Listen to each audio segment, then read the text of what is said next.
So, hi everyone, I'm Paul Bastani. I go under the business name of Mr. B Events, and I'm also the producer and editor and one of the co-hosts of the Back to the Future of Events podcast, and of course, also one of the speakers for your course.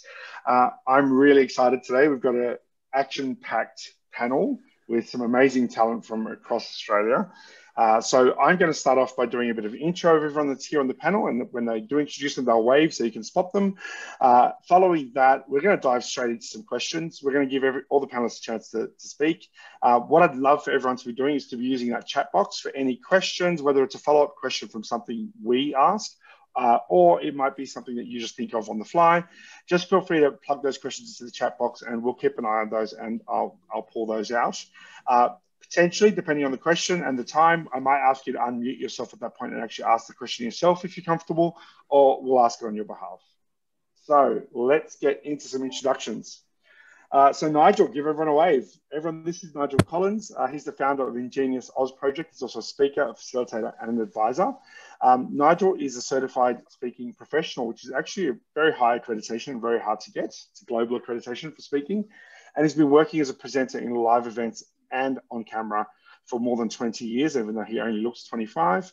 He's also been teaching leaders and presenters how to connect on camera and in live environments for over a decade. Nigel's also the founder of Ingenious Oz Project and the author of Game of Inches, where he travels Australia normally, pre-COVID, filming and interviewing clever and ingenious Australians and shares their stories. We've got to do this whole course in. This is the course I'm meant to be doing. Oh, if I could just ask everyone to be on mute, unless you're a panelist.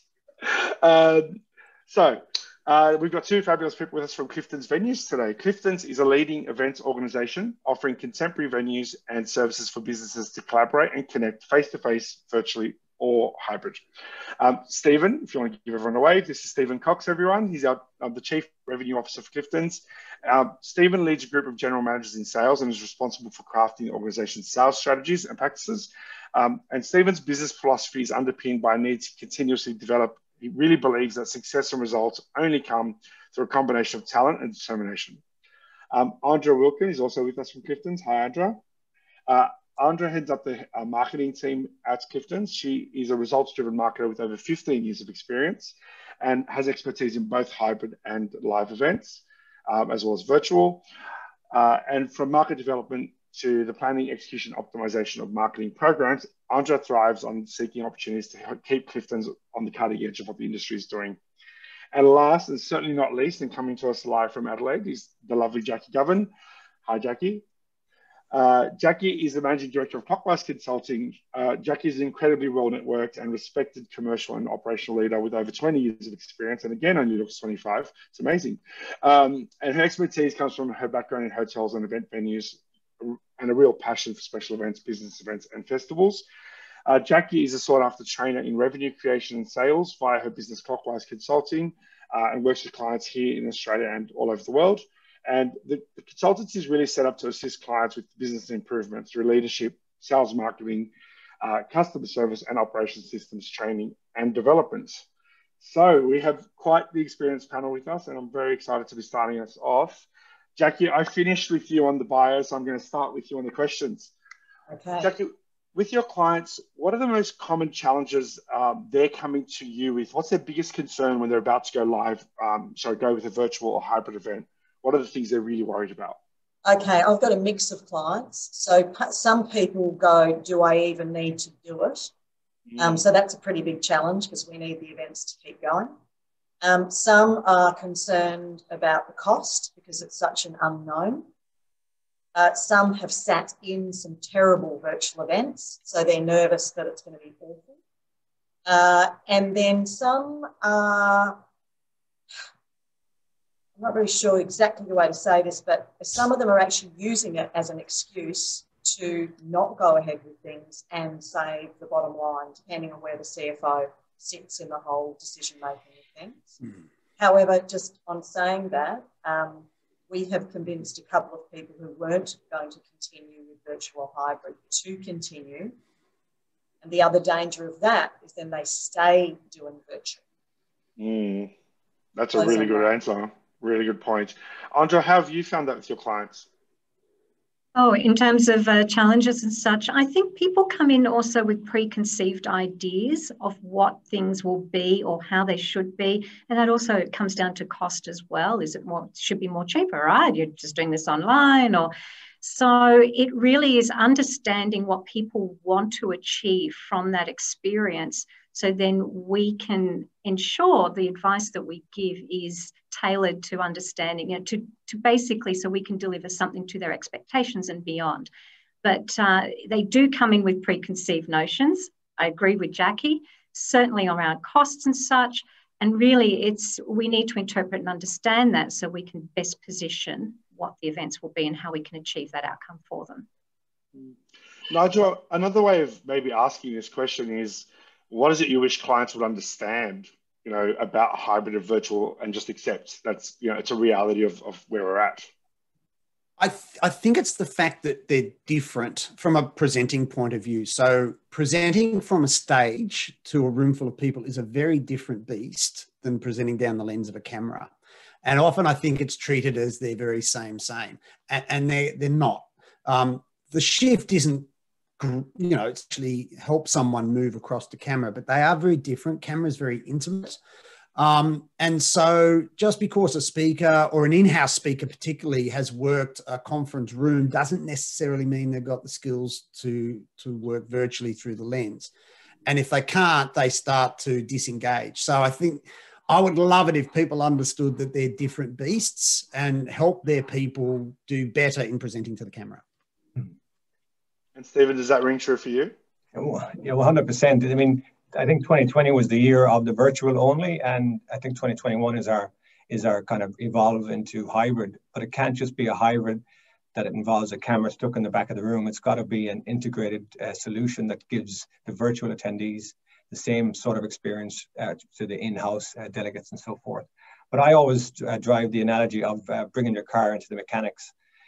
I'm particularly useless under the bonnet in terms of cars. So I know when I'm bringing it in there, I'm putting my trust into the hands of the mechanics and those people, and they're going to either charge me like a wounded bull, or they're going to give me a good value solution. And that's why what the folks here on the course are doing in terms of delivery, you're building up that confidence, that knowledge base, so that you can go back out into corporate world and help those organizations and the CEOs, and therefore see where the value is, see what the pitfalls are, and actually then go and make decisions into 2021. So it's quite a useful course, and I commend AMI and the team for doing it.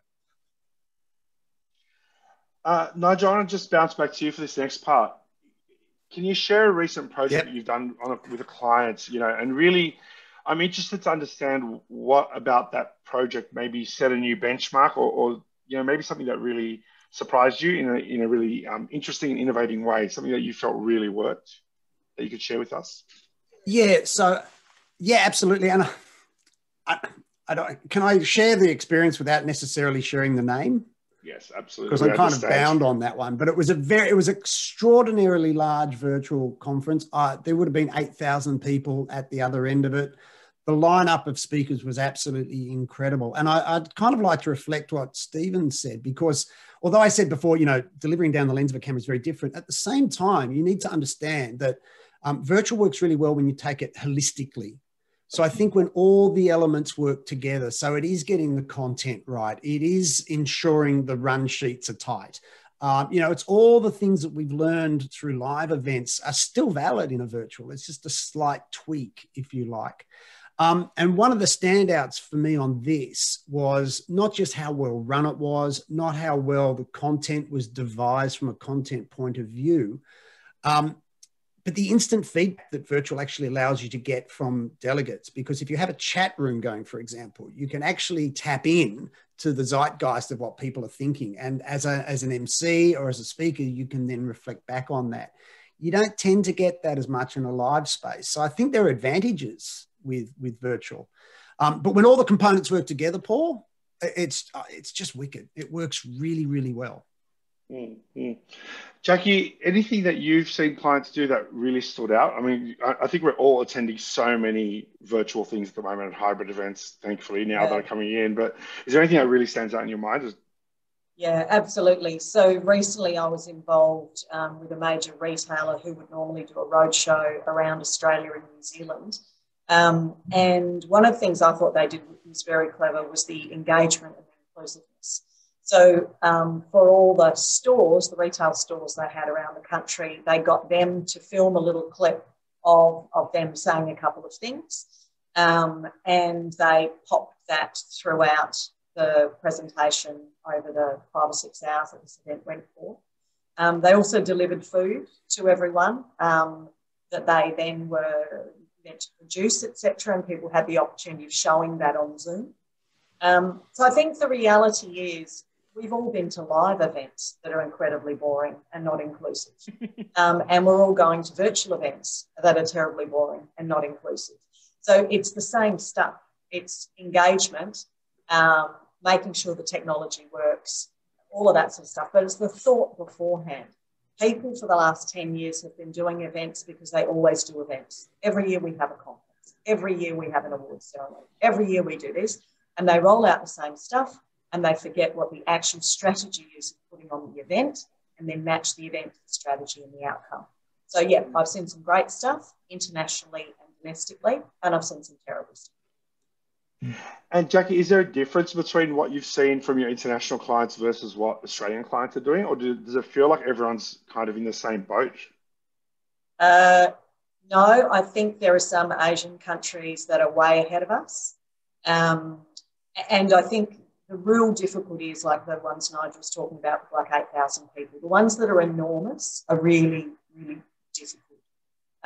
And I guess the difference is that some organisations are going, rather than have one big event for 5,000 who won't feel engaged, whether they're in a convention centre or virtual, I'll do smaller things throughout the year for my 1,000s and my 500s or whatever, because it's easier to engage. You feel more engaged if you're in a smaller group than a larger group.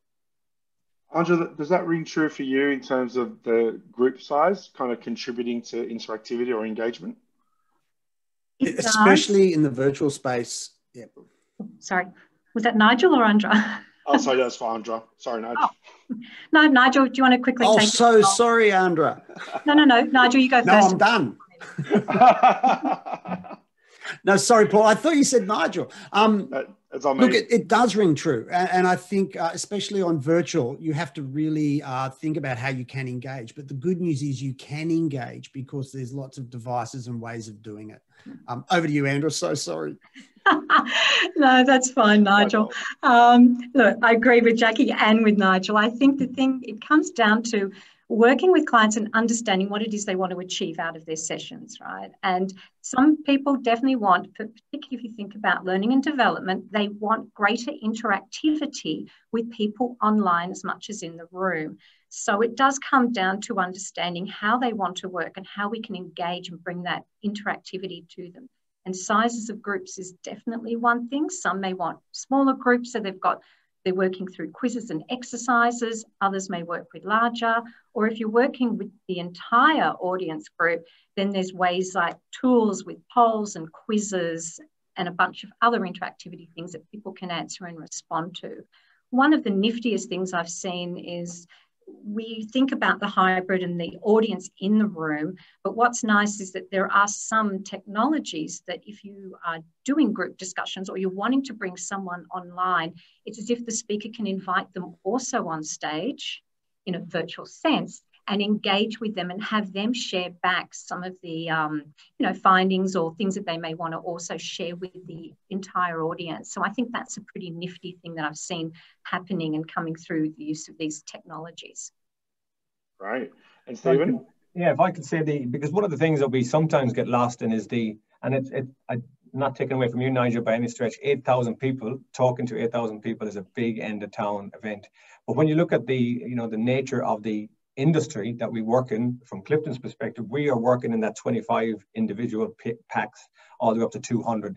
And that represents something like 60 or 70 or maybe 80% of the event ecosystem. And so we're quite keen on hybrid enabling those types of events more than the 8,000, because we know that area is quite well managed by the convention centres and other sort of larger scale AV productions and full TV production type of things. But in that sense, if I give you an example, Paul, on a sort of more of a modest idea, but that was still nonetheless rich from a point of view of revenues and so forth, we had a pharmaceutical company who was bringing out, would you believe, Italian-based respiratory products, and they had to basically upskill an entire sales force right around about 6 locations, one of which was locked down Melbourne. And so they needed someone to come in and basically deliver a full managed outcome that allowed them to have physical groups where they could, because team culture, building a team culture was important, but also the virtual integration and engagement for work groups, sessions and so forth to make the whole thing become inclusive. And what that needed was the platform, which again, where we Cliftons would be an agnostic, because we don't want to be tied to any one platform, because no one needs that in their lives. But you have the platform, but then all the managed services that go around the platform, an event website that brings people to the next session, to the next links and so forth. And that's the real excitement of what is happening now into 2021, is that we've all been forced down the pathway of getting used to and comfortable with this sort of technologies, but it doesn't mean that we're stuck to any one technology platform, and you can actually deliver based on budgets, based on engagement goals and whatnot. And we're looking at that sort of sessions where you might have 150 packs physical across 2 locations, but you might have 1,000 people virtual across the world, and making that a seamless event will be the kind of key that we like to look at. Yeah, I think the technology platforms are a red letter subject when it comes to the year that we've all had. Jackie, do you have an example of either the technology you're using, or are you also in that kind of agnostic mindset where it's kind of they're all available and you need to kind of have your finger in all those pies? Look, I've seen some great technology used well and used badly, the same technology. So a lot of this comes down to the humans that are involved and how much work they've done beforehand. We're working with a client at the moment who went through tenders with 12 different technology providers from all over the world, and seemingly, has by their own choice picked the right one. But it also comes down to the people selling the technology. And quite often, even though I'm in my heart a salesperson, when people are selling something and they're not technical, they can often overpromise and underdeliver. So I think my recommendation for technology would be, once you've chosen what you want to use, ask them for clients so you can talk to the clients. All of them have got pitfalls. I think the other thing that's really important is the traditional event booker of an organisation is pretty qualified at booking a space and tea and coffee and picking a menu and then leaving the rest up to the AV guys. And the manager quite often doesn't have a lot to do with it. It's just the event booker or the PA that books it. I think there needs to be more involvement from the company at a more senior level to make some of these decisions, because it's changing daily. So, sorry, long-winded answer. No, it's a great answer. There's multiple technologies you need to use to create a truly integrated hybrid event. Yeah, I particularly like what you said that I'd love to underline for everyone around. Once you're getting to that point of making a decision, if you do have to sign some sort of contract, whether it's for a booking or for your company, is absolutely speak to past users of that service, because, I think we're all learning a lot this year, and I think there's a lot of experience that's around in the industry and in corporate sector and in everywhere. So if your supplier can give you some great references, that's probably a good indicator of how well they're performing. Nigel, I know that technology can be the bane of your existence on some of your gigs because you've been all over the country virtually this year. What have you found when it came to technology, and some recent examples or recent history? Yeah, look, I actually think we should probably step back one step and go, what am I trying to achieve? What's my outcome for this particular virtual event? So I mentioned the 8,000 one, but also, reflecting on what Stephen said, most of my work is actually the smaller events, especially on the virtual front. And Paul, a company that you're familiar with, I did a virtual roadshow around the world. We probably had 20 people online. So I think you've got to go, what am I trying to achieve? And then look at what technology is best to achieve the outcome that I'm after, because there is a whole range of different technologies, and some of them are very versatile, specific. And I don't want to mention names, but as a facilitator, there's some fantastic online facilitation tools where you can get people, online whiteboards right through to your course online conference platform. So where I've seen technology work best is where it fits into the overall plan and outcome, as opposed to grabbing hold of a technology and going, how can I make this work? And I think it's just a perspective switch. If I can, Paul, there's a whole other area that doesn't get much limelight because it is kind of boring, and that's in the area of candidate assessment or exam assessment or remote. By that I mean remote assessments. And we've done some magic work with the likes of the Department of Defence and a lot of the Royal Colleges of Medical Colleges, because they've got to keep the exams flowing and getting people through to do oral assessments and so forth. And they ran into obviously the headaches associated with COVID. But what will happen, because what we did and what we worked with them on, will allow them then to deliver that same format in a non-COVID affected world, because it makes better sense. They can have more access to good talent. They can have more access to good assessors that don't have to travel. They can save money on that sort of front, and that they can reach a wider pool, so that the candidate that might have been in Parks, New South Wales, who wouldn't have come to a major metropole, can now be properly assessed.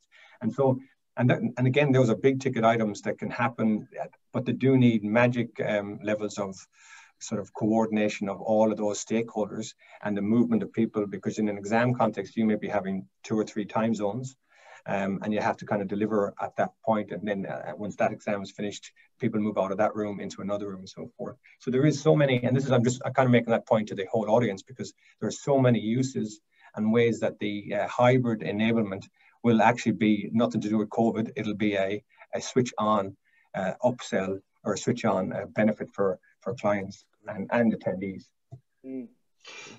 Jackie mentioned earlier in one of her first answers that fear, I think, that a lot of us have around, you know, once we go virtual, some clients may choose not to go back. And I just wonder, Stephen, in your experience that you just mentioned there, like, you know, is that sort of client, that feels more like a permanent change than something that's just about virtual. Would that be your experience? No, I mean, the cannibalization issue is always going to be there, and that's the ostrich approach in my mind. That's the Kodak moment. If clients don't see the benefits of continuing their business model, which was the physical running of events, and see the opportunity to expand and attract remote attendees, there's something missing in their business model in that sense. So it's a case of, but you do have to do that correctly. You do have to do that with that integrated experiential parity or equity within the 2 delegate experiences. But there are so many ways that you can sell that remote attendees experience for them, whether it be through maybe a reduced ticket sale, but equally the legacy use of and the on-demand requirements and the fact that they don't have to get out of their own beds and have to travel to airports and travel overseas or whatnot. So it's the cannibalization won't be an issue for those who are forward thinking enough to realize, and it's just going to add to the strength of the companies or organizations, is what I see. Nigel, any thoughts on that? I completely agree with that. I think there is immense opportunity ahead of us in this space. And let's be honest about it, we're not quite sure what that would look like. Because things are changing so quickly. And it's interesting, you know, when there is that sort of moment, it's almost like a reset where, you know, there is opportunity in it, and we just need to, I think, be mindful of how we can best utilize the technology that's around, how virtual will become part of what we do. And in kind of a way, it's a bit of an analogy. The film industry was really worried when TV came along. You know, TVs are going to destroy the movie industry. Well, not really. We learned to live with both. You know, they became symbiotic. I don't know if it's a great analogy, but yeah, I honestly think moving forward, we will have the hybrid combination without any shadow of a doubt. I'm not sure exactly where that will settle. I think it will constantly evolve, but I just think there is massive opportunity with engagement, with delegate numbers, with changing behaviors, just every part of it, if we're clever, can be of benefit to us. Or we can, as Stephen said, be the ostrich and just stick our heads in the sand and not worry about it. Great. I love the ostrich bit. Jackie, since you raised that point initially, can I come back to you maybe for some more thoughts around that and where your clients are at now? Because obviously they've had kind of 7 or 8 months now of this life. I'll give you a bit of an analogy of the whole thing. And it's not just virtual events, it's virtual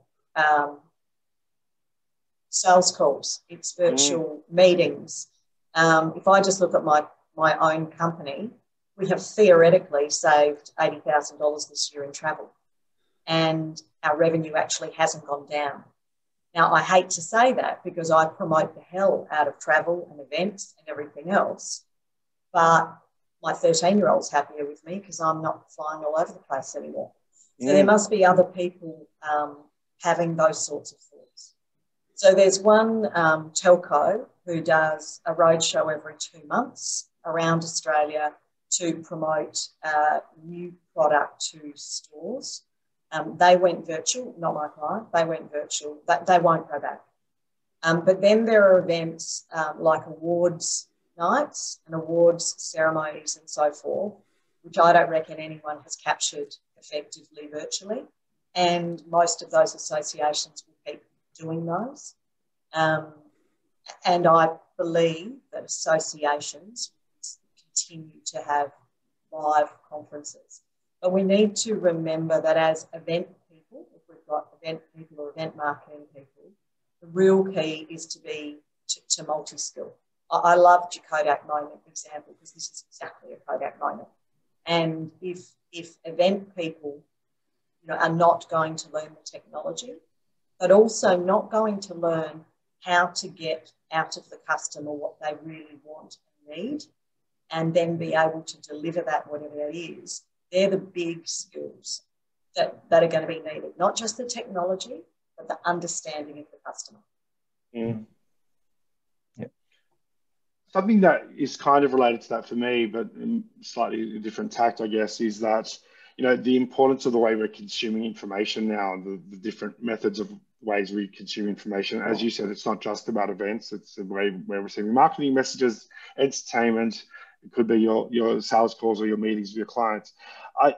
Is there something that's happening now, and I might throw to you, Andra, when I finish making your point, I'll get there eventually, is there something around the difference between having some elements, for example, pre-recorded or available via different platforms, and some elements happening live, whether that's because of time zone differences or because of audience makeup? Have you come across that kind of breakup between pre-recorded, live, and different formats as a part of one campaign or one event? Yeah, that's a good question, because as from a marketing point of view, I've used Simulive, where we've pre-recorded events, and then we have made out that we top and tail was live, and then we play the event through, and then we do the live Q&A. That helps when we do a lot of seminars or webinars where we're trying to get people across some of our solutions and such. So Simulive is a great way of doing that, and then it's available immediately for download afterwards. The live interaction I do like, and I like that a lot for when we're doing learning and development or workshops, because then you can use all the different tools and interactivity and really drive engaged responses to that. So I think for that kind of purpose, that's where the live really do work very well. And then the on-demand, okay, this is my marketing hat. I love e-kits. And if I can devise a perfect e-kit with a guide on something, as well as a gotcha, and then watch this great webinar, it's already pre-recorded and it's ready for consumption, then those on-demand pre-recorded assets are fabulous. So I think everything has a role and everything has a play in what we do. It's just how you use it and how you use it to target certain audiences and such. So it's about having that toolkit, I guess, and having all the options in front of you and just applying the ones you need at the time. But I think that's the beauty of the flexibility of what we offer through the use of technologies now, right? Yeah, and that's why I embrace all of the usage from pre-recorded to Simulive to live. Okay, I'm going to put everyone on the spot here. What about as punters? Whether it's, even if it's been something that's not even, a business event, it could be something that's social or fun or a concert. What are some of the most kind of memorable or exciting things we've attended virtually or in hybrid even recently? I might start with you, Nigel.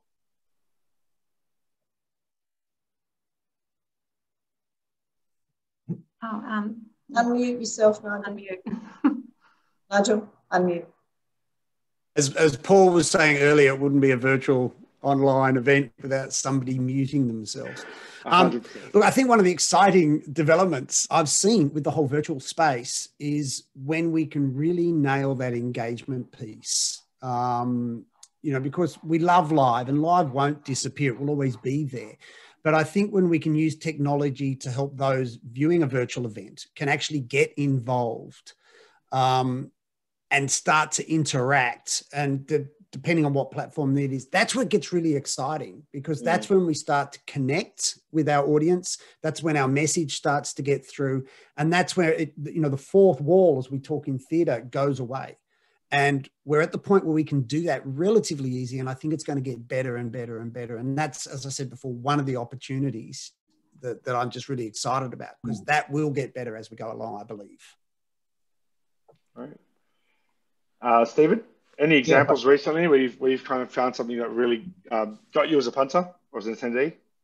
Well, this might not exactly hit the descriptor there, but we did, and part of why we're here, I guess, is that we are going to be producing a bit of a learning module for the teams. But the Elevate event that Clifton's produced was deliberately a hybrid event, which was talk about losing your hair going whiter and whiter. It was certainly not for the weak-hearted, because we were going into that very much novice, and the reason we were doing it was to deliver on the credentials. But it was definitely white-knuckle stuff in the terms of that production. It was like a full production, so you get to understand the timings and the countdowns for the physical attendees. And I must say, Nigel, the speakers that we had, they were the most excited people in the room, because it was the first event that they'd been able to get to a physical, a room where there was 20 or 30 audience. We weren't talking major numbers in an audience physically, but we did have 1,500 registrations. About 1,000 of those did turn up on the day live in terms of online. But I remember the day very much as a blur, and we had issues that went on, because you do have issues that go on, and we had Q&As and this thing. But when we kind of hung up the finish at the end, the sense of an achievement, the sense of getting involved and seeing what, geez, this stuff isn't for the faint-hearted. It does make for a very exciting forward plan for anyone that gets involved in the hybridization, if you like, of events, because it's going to be good fun. I'm going to jump in with a question from our audience. So Jeff is asking, I'm going to summarize a little bit, paraphrase, but Jeff's essentially asking, a lot of virtual events are free, and so therefore there's probably a bigger drop off.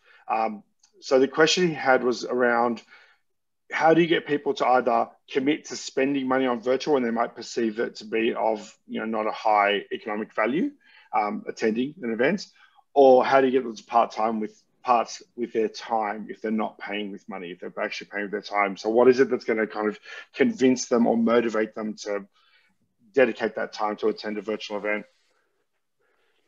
I mean, I can answer that, but I don't want to steal the limelight. We can start with you, Stephen. Well, for me, it's going to continue to be content is king, and the motivation has to be there. The content is the one thing that rules. All the other things enable it, from my point of view.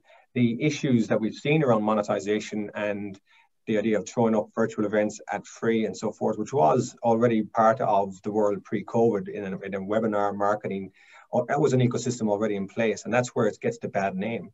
So we have to be able to distinguish what was before to what is, and why we're delivering content through the virtual medium now. And that's been quite hair-raising for a lot of organizations, because they're up against that sort of preconceived and prejudice almost around, hey, I'm not paying for that, I'm not even attending, what are you doing, I didn't get a sandwich, all of that kind of stuff going on. So you've got to, the companies that can stick with good speakers like Nigel and Jack and so forth, who are out there and delivering, quality content based on good research and so forth, has to still maintain. And so you have to put value on it through price and ticketing. And that then pulls you back around the loop around exhibitions and sponsors and so forth.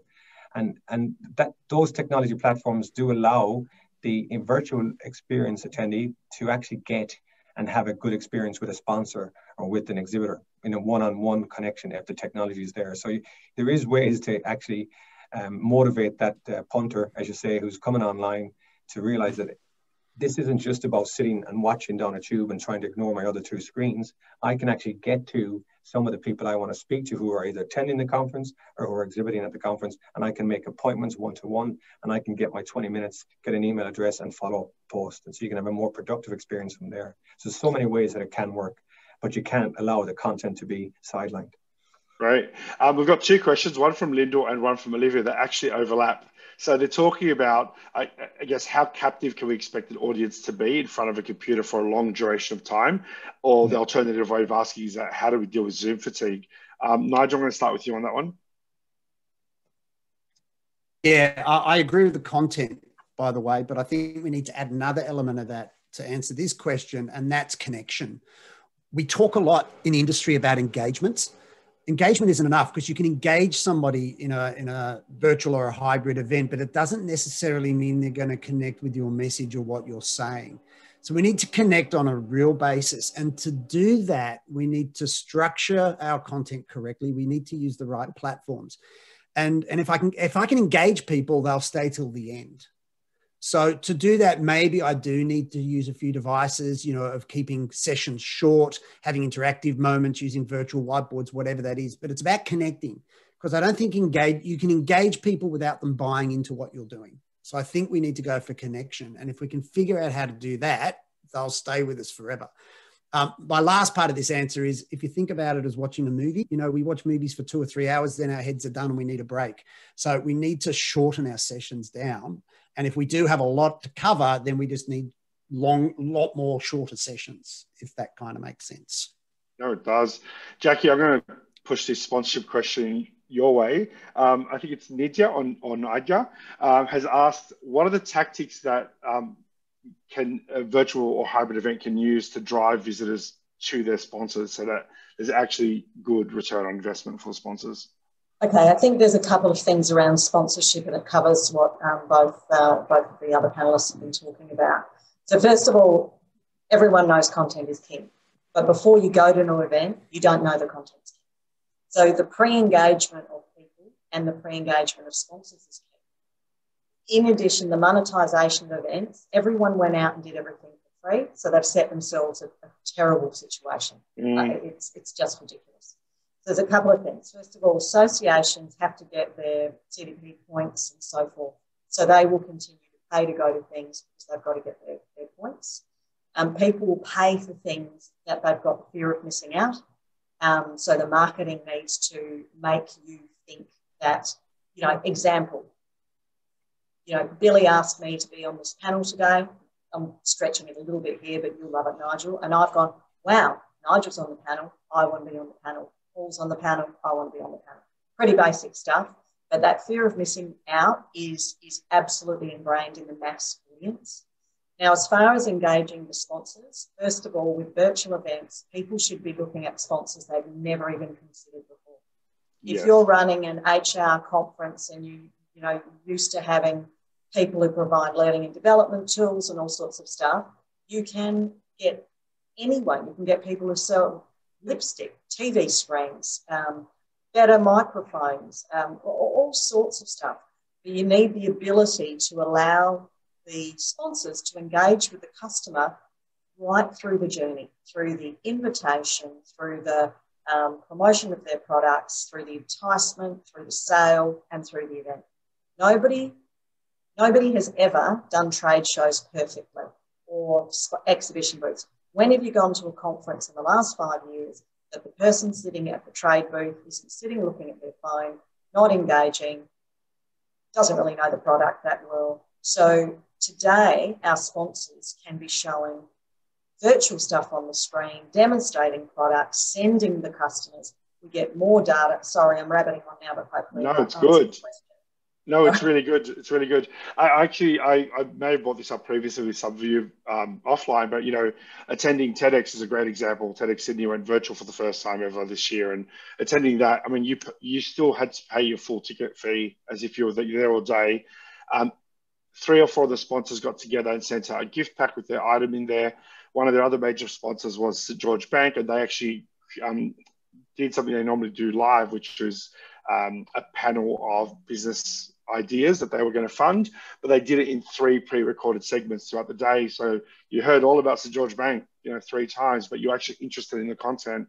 I think it's a really good example. They used food, which they've never really done before, as a sponsor. They used a lot of stuff that was pertinent to the audience being at home. And I remember thinking at the time, like, it was literally crumpets and butter, which are their sponsors, without mentioning the brands. And I thought, isn't that a fun way of going, we're all acknowledging that we're at home in our pajamas watching this session. So let's have breakfast. So there's a good example there from me anyway. Andra, Stephen, do you guys have anything around that sponsor engagement? Yeah, just post engagement is also important too, is that we've taken them on the journey, we've started with them, and all these ideas are fabulous, totally agree with everything. But it's also, what do we do at the conclusion of the event? And if we think carefully, that's where we can also add that value. And I know this might sound trite, but a book giveaway, you can download a goodie bag and it has a digital certificate, a gift certificate, or a book that from the speaker that you've just heard, or a nice segue to our speaker will be returning in a few months' time for part 2. So you can continue the journey. So if you can build also your post connections to those who've attended, then I think you really do see you get your money's worth. Amazing. Now, I could keep talking to you all day, but unfortunately, we're about to run out of time. So just on behalf of everyone here, I'd like to thank Jackie, Andra, Stephen, and Nigel for your time. Thank you, everyone. Thank you. Really appreciate you being here. Thank you very much. We hope everyone enjoys the rest of the course, and good luck with it all. Thanks, guys. Thank you.